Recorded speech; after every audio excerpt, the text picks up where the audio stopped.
గురించి చెప్తాను.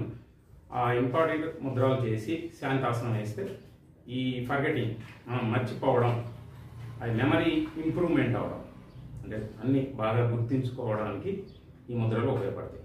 ఫస్ట్ హాకిని ముద్ర. హాకిని ముద్ర ఏ విధంగా చేస్తారో చూద్దాం. వీటిలన్నింటినీ ప్రతి ఫింగర్ ఆపోజిట్ ఫింగర్ తెచ్చుకోవాలి, ఇట్లా తీసుకురావాలి, చెస్ట్ ఆపోజిట్కి ఇన్హేల్ చేయాలి. చేసిన తర్వాత టంగ్, తర్వాత ఐస్,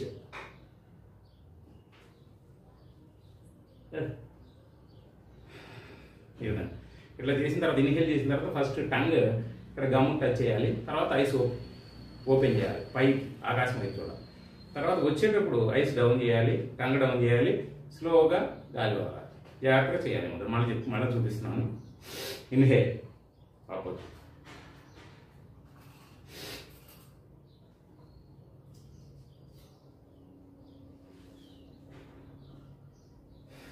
ఇప్పుడు ఇది హాకిని ముద్ర చేసేటటువంటి విధానం. ఇప్పుడు పద్మ ముద్ర లేదా పంకజ ముద్ర, అది ఏ విధంగా చేస్తారో చూద్దాం.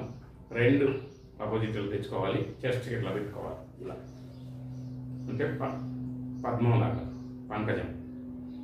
చెస్ట్ ఆపోజిట్ తీసుకొని ప్రశాంతంగా బాడీ మొత్తం గాలి పీల్చి వదులుతూ ఉండాలి. పీలుస్తాం స్లోలీ. ఈ విధంగా ఈ ముద్రను 5 నిమిషాల పాటు ప్రాక్టీస్ చేసిన తర్వాత చివరిలో శాంతాసనం అనేది వేయాలి 5 నిమిషాల పాటు.